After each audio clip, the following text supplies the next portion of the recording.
Welcome to the Sales Prospector Show, supported by Lead, a sales rep and a 5,000 company helping our clients grow sales by securing guaranteed appointments, qualified leads, and guaranteed contracts for their services and products across the U.S. I'm your host, Gil Pagan. You can find us on all social media channels and at leasasalesrep.com. Thank you for listening in. It's going to be a great one today. Oh, that's for sure. It's going to be a great one today. I got Brandon Hilkert with me, CTO of Bark.us, and we're doing this podcast as a video and obviously the audio portion. And for those who are not able to watch the actual video portion, Brandon is sitting in a room with guitars in the background, which is like awesome. My boys play guitar, acoustic and electric, and they're actually pretty good. I used to play, not as good as they, 10-string cuatro. Okay. Yeah, so we're gonna have a great conversation today. I love chatting with, talking to technical people. I just love the technical and technology and software space. And Brandon Hilkert, the CTO of Bark.us, is gonna chat with us, and we're gonna get to know him a little bit. And Brandon, welcome to the show. Thank you for having me. Appreciate it. Looking forward to our chat today. And tell us a little bit about how you landed as a CTO and a little bit of your background and how you got to Bark. That's an interesting name too, US, and what you're doing there. And then we'll get into actually what Bark does and how it can impact people's lives. Go ahead, brother. Yeah, sure. Thanks.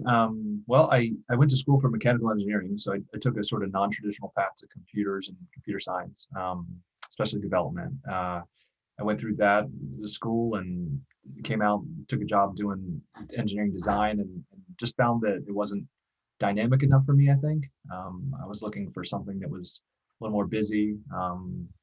And so I left that job and got an opportunity at a local school district doing support. So it was basically starting at the bottom. And, I found that did definitely satisfy the interest of just having problem solving, different problems every day. You come in, people have different challenges, questions, things break in different ways. And for me, I think that's ultimately kind of the mechanical piece of it, was satisfying that need of problem solving, but it was through different means. And so, slowly got into, I found that I really enjoyed doing the computer piece of it. It made sense to me. Did support and then kind of server administration type work. I got an opportunity at a few jobs beyond that to do development. And that was when I think in my head it clicked that I could take this mechanical idea of building things, how things worked, and actually create something that, on the web at the time was pretty monumental. It was just kind of getting the momentum. Native apps weren't a thing yet. And so it was being able to make a change really fast, have it reflected on the web, and be ready to go. And so that was really powerful to me, and just seeing the ability to build something like that was so dynamic. Wow, so you kind of got into the school kind of environment early on in your career, and now you're kind of working for an organization that has a software platform that kind of works with kids and families, and obviously one of the verticals is schools. Yeah. Interesting that you somehow got back to that. I don't know where you went from schools to somewhere else, a couple of other different jobs, but you kind of got back into the school environment. Yeah, they were definitely different companies. Manufacturing company, I worked for a marketing company, so just saw different types of groups there and how they worked and what was important to them. My mom was a longtime teacher and administrator, and so I was pretty familiar with school systems. So yeah, it is funny. It does feel a bit like home in a way when we do work on our school's product, but yeah, it's nice to be able to do something helpful for them, and their student population. So absolutely, and Bark, for our listeners, Bark is a software platform that monitors the activity of children, teenagers, and their online activity to protect them from self-harm, from bullying, from sexual predators, from depression and sexting. Kind of, it tracks emails and their phones and things of that, which is like really cool and kind of scary too. That you can actually track all that kind of stuff, even I'm thinking from an adult perspective, how that technology can track but from a family perspective and school, and you're trying to track young people, it's a powerful platform to protect, our kids, which is great, man. Tell us about that, and how how it became reality, and just a little background from what I know, and correct me if I'm wrong here, Brandon, is that the company's based out of Atlanta, and you're physically sitting in Cali, right? That's right. But it's out of Atlanta, and I believe that's where it was formed. Got a little bit about 100 head count, give or take. There, you went through 4 rounds of funding, and now you're at the VC level. I think the last one was in March of 2020, right before everything shut down, and you got that check. Good for you. Yeah. Yeah. So that's what I know about it. I don't know what the founders are, and how they started it, but talk to us about the company and that kind of stuff. Sure. Yeah, it was started 6 years ago by my co-founder Brian and I. And the challenge at the time was that if you were worried about what came across your kids' devices and apps when they got a device, the solutions at the time were to sign up for a service that aggregated the kid's entire social media feed and emailed it to you as a parent at the end of the day. And so what that left was you reading everything the kid says, whether you had a sandwich for lunch or something more serious. But it also put a burden on the parents to read everything. And as a busy person, I'm sure you are, there's only so much time in the day. And you probably look at it maybe first 2, 3, 4 times, and then you realize, it's not so much, nothing to worry about here, right? And so we see kids send thousands of messages a day. It's nonstop. It's through various platforms. It's hard to keep up, and certainly problems are a small percentage of the total volume that we see. And so you're thinking, well, if I read 10,000 messages, how many issues will I see? Single digit, maybe, right? Depending on what your kid gets into. So we felt like at the time, we both have kids, and at the time, there was a better way to do this. And so kind of stepping back to the problem itself, one solution certainly is to introduce a device to your kid and say, good luck, or say, hey, we're gonna work on how to speak to people over, there's a whole, it's weird when you get into like email and that type of thing. Nobody sends you to like email ethics classes or, as a business, like you come out and now everybody just grows up with these things, right? How do you text? I don't know. People text all different ways, right? And if you ever see kids texting, it's a whole different thing. It's a different language. They spell things differently. They abbreviate things in very specific ways. And so this was apparent to us that there was a problem. And so we use the analogy of a seatbelt a lot. That's like, you don't give your kid a car and just say, drive off, good luck. You say, well, there's some precautions we use to try to limit the potential harm. Mm. And this is how we think about phones too. And that, it's hard. Kids are getting devices at a very young age. Like my daughter has 7 and 8-year-old friends that have phones already. And she's saying, why don't I have a phone? And I suspect that some of this comes from, kids that need phones for some reason, maybe mom and dad live in different places or what have you. But then there's peer pressure, right? And so-and-so has a phone, I need one, right? And there's a lot of pressure to get it younger and younger. And kids at that age are not emotionally equipped to deal with all that's out there. And so we felt there was an opportunity to let the kids do their normal thing, text with their friends, talk about whatever they want that's not an issue, detect the things that are issues, and we can go over what that might be, but then also just send those issues to the parents. So you might go along for weeks at a time and not hear a single thing from Bart.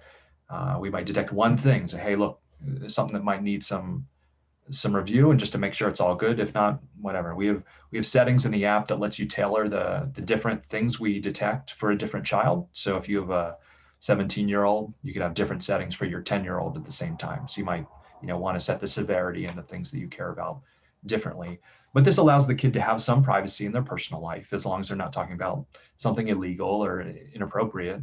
Um, but also save the parents some time and feel like, there's someone out there helping them, prevent some kind of danger on the internet. One of the biggest things that is still eye-opening this day to me is that we send a few dozen alerts for imminent self-harm per day. So this is kids that we believe are going to hurt themselves in the next 15 minutes or so. The majority of those that we get feedback on, the parents say that they had no idea this was going on. So it's a total surprise. So imagine, everything's hunky-dory. In the morning you leave, you come back, you get an alert, your kid's thinking about ending their life. Where does that come from, right? Like, and how would you know? And these things change just really fast, depending on what somebody said to them online, what something happened at school. Kids say some pretty mean stuff online because they're not in front of a person, right? They would probably not say a lot of these things if they were face to face with someone, but it causes really dramatic shift in emotional state, and kids don't always make the most rational decisions. So a combination of all that, we feel like we're doing good work and have genuinely heard from parents that we've saved some kids' lives. And it's having kids myself, it's hard to imagine a world in which it's being more grateful for the work I do. No, yeah, it becomes real personal for you. I know that when I was looking at my cell phone bills for my kids and looking at where they were spending their time and where my money was going, I saw that they were sending on average per month about 15,000 texts each month per son, and I have 3 of them. So Yeah. 45,000 texts that go through. Imagine reading all those, right? Exactly right, and that's the way they communicate. They don't even the phone call number was like 10, and Right. 15,000 texts. So they chat with each other, and yeah, I can imagine having to read that. And actually, the phone company, when I actually asked them the question, "Can you send me the text of what was sent?" They said, "No, we don't track that. We just track the number of texts sent." Yeah. Oh, that's interesting. They probably can get it if they really wanted to, but Yeah. they it's not part of the service plan. But so the platform obviously does a lot of work for the parents who are busy, and everybody's doing multiple things, and to kind of consolidate that and identify flags that you need to be concerned about. And you're absolutely right. Communication via email is different than communication via text. Actually, when we get emails to our organization, sometimes you can tell the person who's writing the email whether they're younger or not, because they actually abbreviate in the email. It's like CU, not SEEYOU. It'll C letter U letter, later LTR. It's like, and they kind of like they physically cannot type out the full words. They forget to switch off the brain. It's an email, not a text. This is work mode, right? That's exactly right, and this is the professional setting, right? You have to write an appropriate email. But so this platform obviously tracks all these keywords that are trigger points in the system. And my understanding is that you figured out a way in the technology to identify, keywords that are really a threat and weed out the ones that are not. Like I'm gonna kill my teacher today, right? Because they gave me a lot of homework and I already got homework for 5 classes. That's not going to be flagged because you're, in theory, right? Correct me if I'm wrong, Brandon, right? It's not going to be flagged because your algorithm, your AI, your technology knows in the context. You read the context of the email. You want to, I'm the older guy here, the email. The context of the text. Can you tell a little bit about that to the audience? Yeah, so at a naive level, you think about keywords, the F word, you find it, you flag it, say, hey, this might not be appropriate. Certainly you could go down the list and that's would be the easiest way, right? To say like kill, hate, shoot, gun, something like that, just big list, snip these out and say, hey, this is what we found. And in kind of more advanced data science, what you get into is these these multiple word or sentences that come together that have different meaning. And so, as you said, there was a sentence fragment that didn't sound good, coupled with a piece that was maybe semi-joking or contextually not as relevant to actually harming someone. Mhm. The example that I give is like, two friends communicating, they say, I hate you. And, many a times that's followed up with a smiley face emoji or something like that, and the difference is, if you followed it up with a gun emoji, it might be very different than a joke that was in the former. And so contextually, those things mean different things, and you want to have the computer to be able to understand that. And so that's been one of our biggest challenges, contextually bringing in all that history, the conversation. Let's say you send 100 messages back and forth, analyzing them together. So you say, hey, did this trend towards the bad side? Was it bad the whole time? Was it perfectly acceptable except for this one line, in which case that may have different meaning? And so we take that context and we decide in total, is this an issue that is worth um, escalating, and then sharing with the parent for that particular type of thing. So we analyze things around depression, like you said, self-harm, suicide, Mm.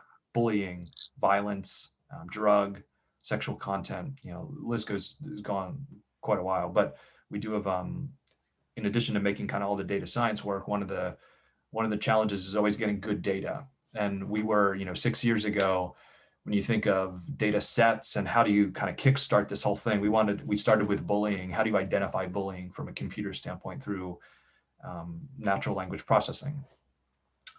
Typically, people would go to these data sets that were kind of combined, and a lot at the time it was around sentiment. So you talk about Amazon reviews and the sentiment of them. Is it positive or negative, right? And you just say, well, if it's negative, then we'll put these in this category and this over here. So at a naive level, you could say, well, let's just put the negative sentiment things and service them to the parent. But you find the kids are somewhat negative a lot of the time, but it doesn't mean that there's an alarm that needs to be sounded. They might be bummed about something, a test, a sport, a friend, a girlfriend, boyfriend, whatever, just something going on in their lives. It doesn't mean that red alert, we need to notify a bunch of people. And so we had to sort of gather these data sets, and that's the challenge around it. So we have a big team built around data annotation, which is, things come out of the computer and the computer says it's this. The human comes and confirms it. No, it's this, or yes, that was right. We take that data in, we do about 10,000 annotations a night. We take that data in and we put it back into the computer and say, hey, here's your corrected label for that particular block of text.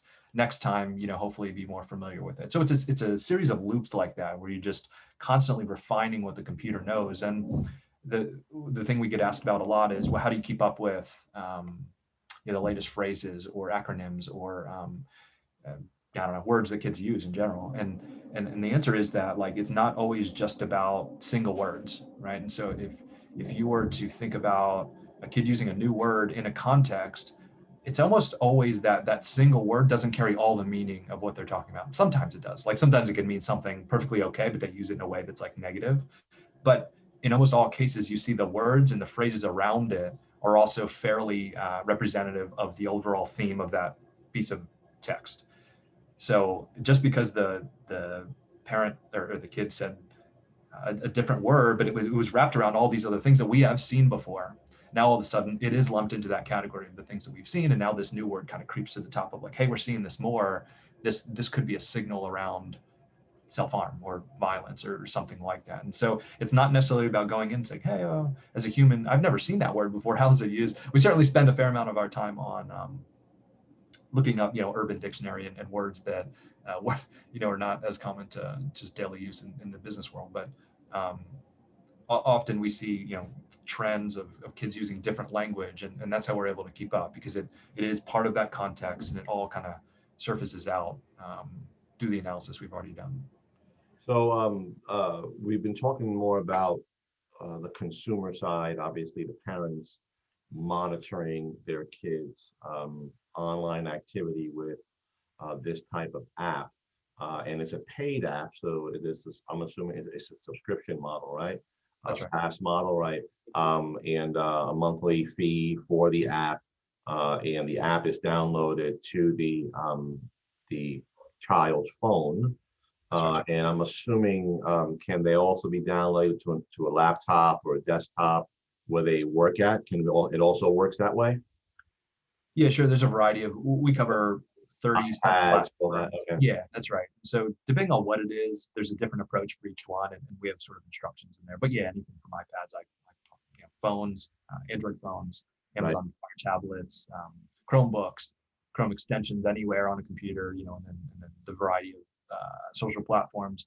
We have those all set up there. And yeah, it's a SaaS model. It's 2 subscription tiers, one that we call Bark Junior, which is screen time features.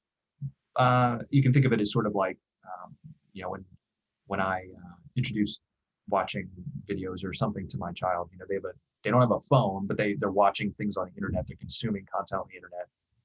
It has screen time features around. Yes, you can see these types of categories, but not this type of category, right? So it's around certain times of the day, limiting certain access to things generally on the web.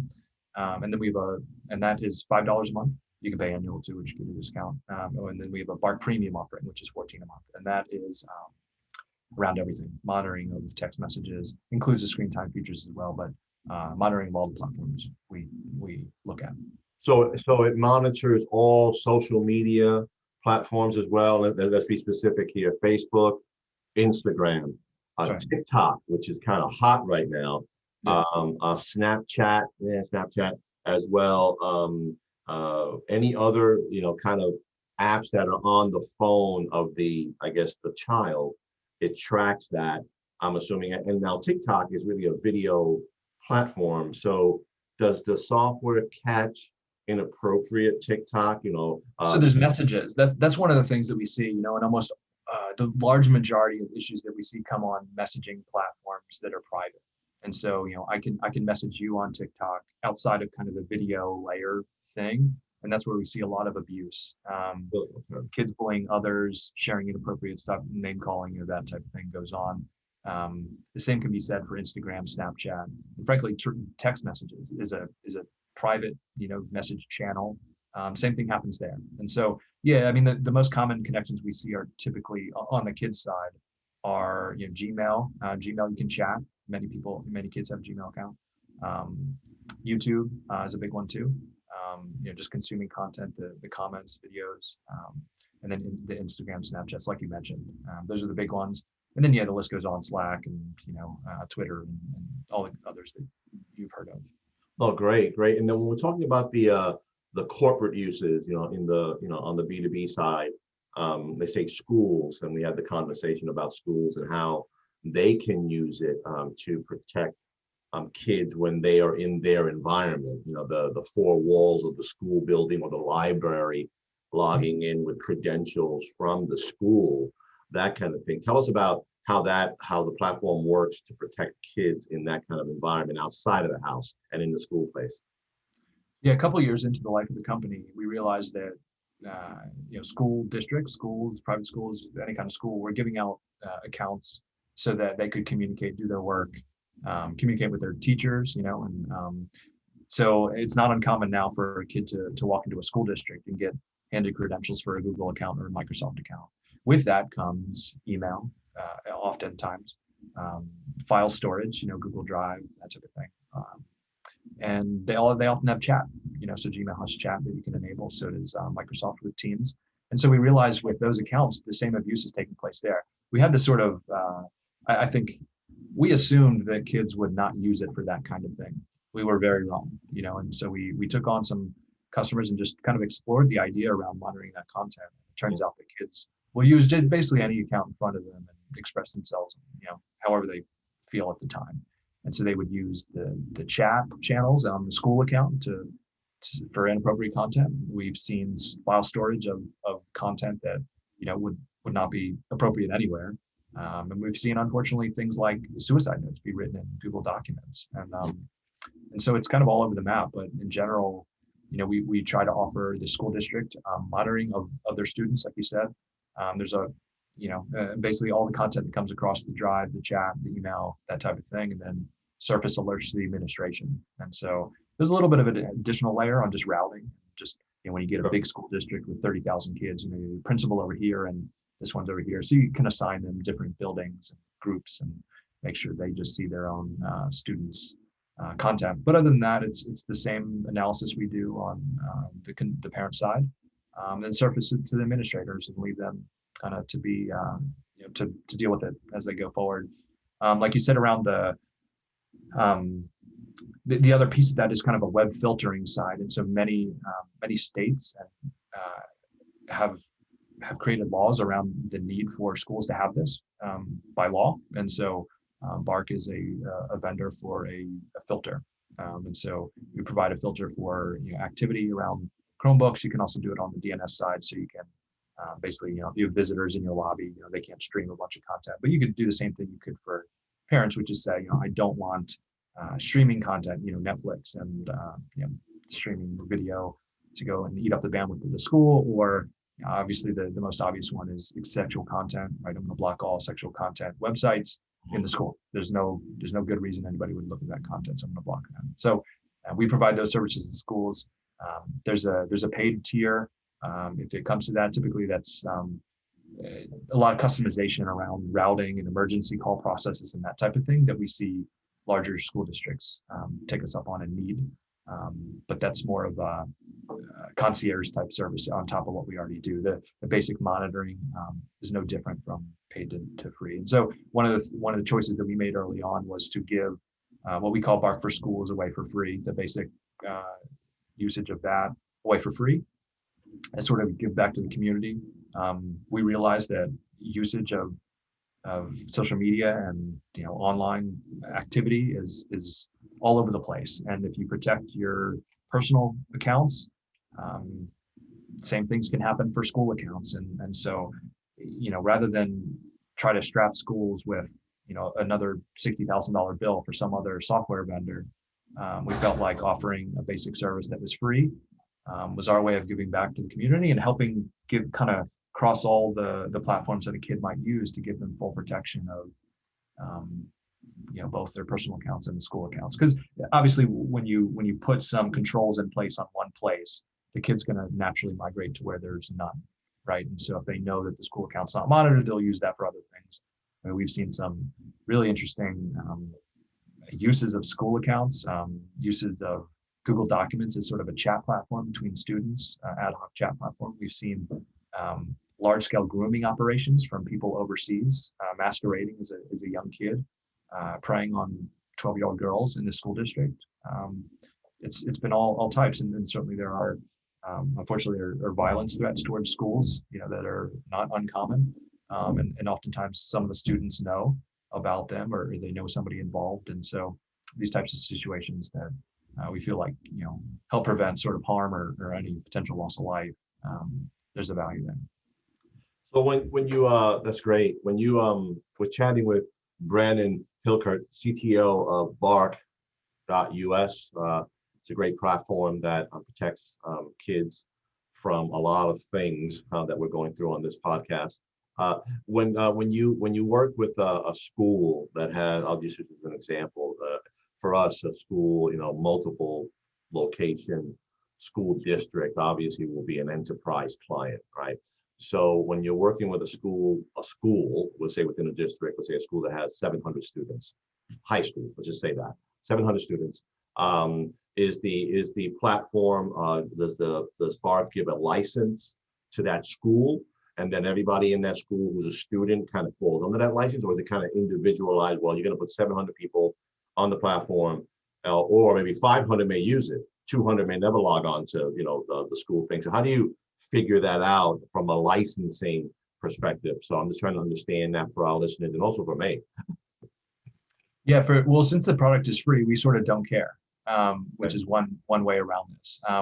The product, the features that are paid are done at typically a per student per year cost.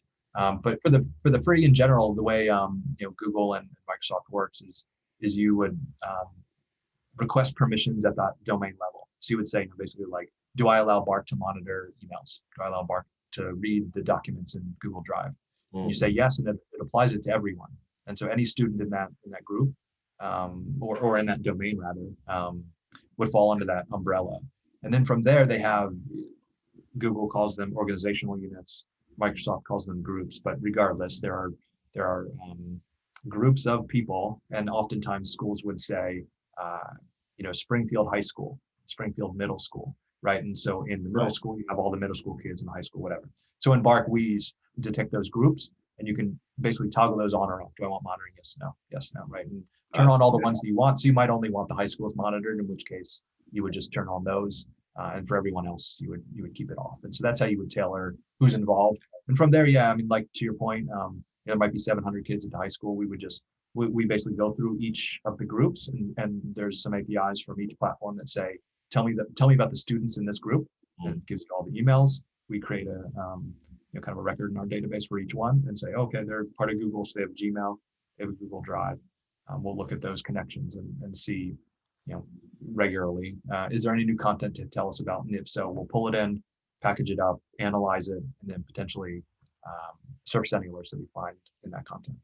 So the kid doesn't have to be in the school, I'm assuming, to be protected. I'm assuming that if they go to a library or they go home and they log on to their school account, Gmail, with the credentials, the system still, Bark still protects them because they're in the school system, right? That's right. Yeah, Okay.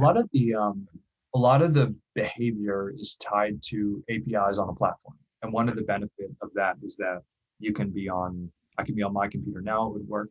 I can go to library, like you said, log on. If I'm logged into Facebook on that account, we'll still see the content on that account because it was done through the joint account that you logged in as. Even if you're on a different computer, mom's iPad, like it doesn't really matter. Some of them are device specific, like Android. You often probably can't concoct Android text messages from some random computer. There are programs to do it, but like we don't see that as the typical usage. So anyway, where we get it at the API level, which means that it's device independent. So from the school account, yeah, it would apply to any computer they log onto with that account. So and again, this is fascinating for me. So I'm trying to think of the loophole the kids will think of. So then I'm going to go to my friend's house and I'm going to log onto my Instagram account from a computer. And I'm not going to do it from my phone. I got my email, I got my password. I log onto Instagram. Will I still be protected through the Instagram account on a different unit, even though I'm in a totally different place? You will. Yep. Yeah, okay, great. Okay, that's excellent. I don't know how that works, but I'm thinking of device. I'm in a different place. It's not on my computer. I'm not on my mobile. So it's attached somewhere to that account on the back end, somewhere with some kind of, code, API, something that's tracking this, right? Yeah, I mean, all those platforms they all have their kind of like subtleties and how they're different. But Yeah. For the most part, you can go to a platform and say, hey, so-and-so, this email address is giving me permission to monitor this thing. I see that. Give me the messages for the last 2 hours. You get that, right? And do that a couple times a day. And so whether those messages were generated on your phone, the iPad, the Chromebook, the library, friend's house, they all kind of shovel into the same central place. And so when I go say, hey, give me the last couple of messages for this particular user, they'll be in there, right? And that's the benefit of doing that through kind of the API level.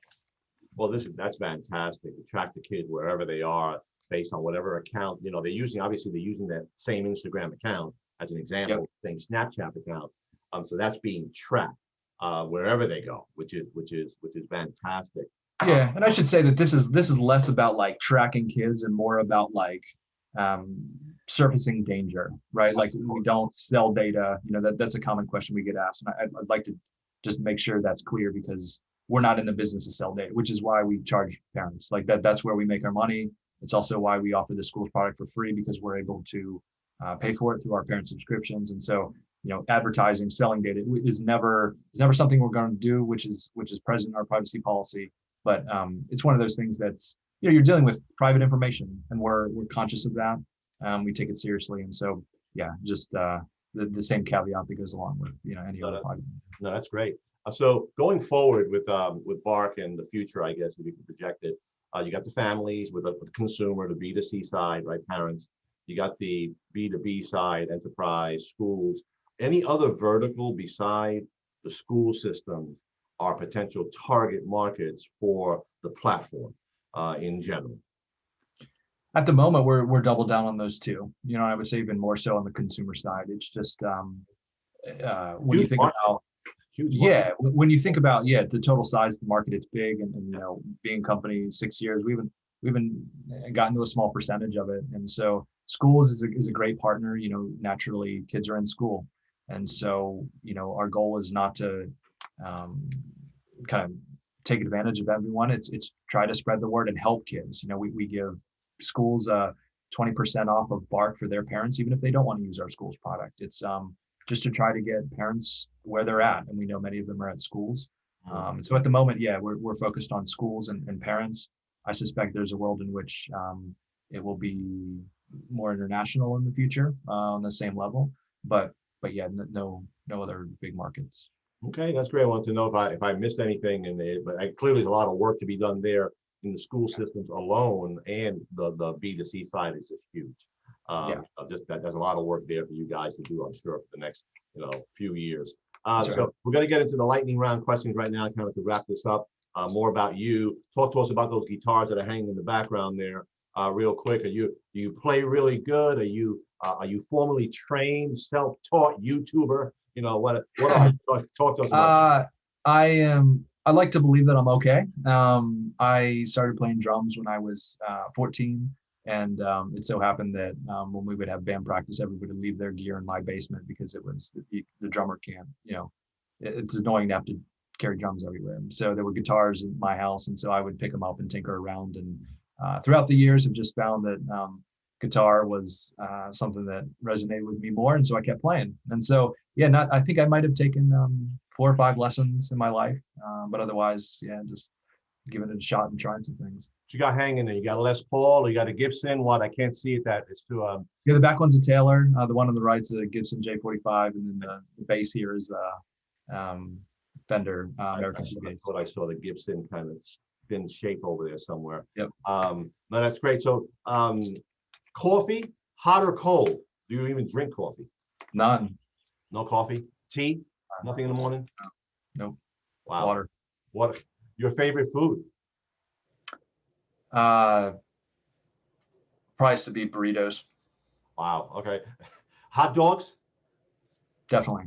Mustard or ketchup? Both. Okay. I mean, separately? or mustard and ketchup together? All of it. All of it together. Yeah. Okay. Pizza? Definitely. PC or Mac? All Mac. All right. Oh, that's iPhone, everything, right? Watch. You got an iWatch. I'm old school. Yep. I'm old school, man. It took me a bit to get into it, honestly. I've had it since Christmas because my alarm clock died. My wife didn't like that I was bothering her when the alarm went off now. So how to wake up without annoying other people, I guess, is the theme of it. So if you had, and this is a little bit of a more philosophical, deep thought question. If you had one superpower that you could have, what would that be? It doesn't have to be business related. It could be personal. A superpower that you could use. What would that be? Ooh, Take a second. It's okay. We got time.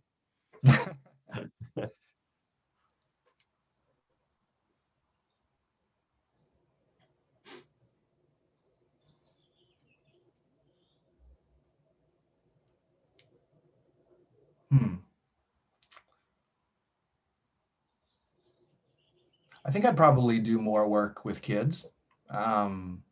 Just seeing the effect we can have, and then have my own. Obviously, I don't know what it would be. I'd probably try to find some Venn diagram of my skills.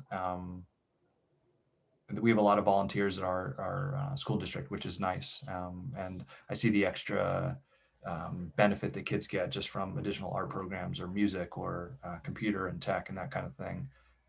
I'd probably spend a bunch of time doing that as my kids were going through school. Wow, love it. Final question. If you can go anywhere in the world, and time and money, not an issue, where would you go? My family and I moved to where we are here in Southern California 3 years ago, and that was kind of an exercise in where do we want to be, just in general. It wasn't business related, and we chose where we're living now for that exact reason. This is where we wanted to be, and I wake up every day feeling like I'm on vacation, like not joking at all. I have a job that I love in a place where I love, and so I don't have a lot of urges to go anywhere. I'm actually very content here. But I will say that I'm a beach person, and so Hawaii or like a remote island in the Pacific somewhere that's very isolated and pretty, nice water, nice weather would do it for me. I'd take anything like that. Good for you. Good for you. We're chatting with Brandon Hilkert, the CTO of Bark.us. Listen, this was a great conversation. I enjoyed chatting with you. Listen, you guys are doing great work there. You're clearly protecting children in many different ways, and obviously by extension, blessing their families by the software that you guys have. That's great work that you're doing.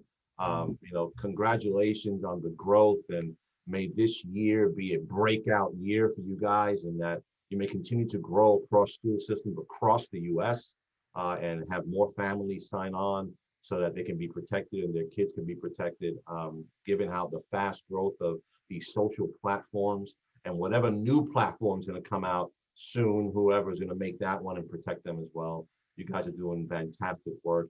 Thanks for being on the show, and I enjoyed the conversation with you. Yeah, thanks for having me. I really appreciate it. Thanks for the kind words. You're welcome. Talk soon, buddy. All right, take care.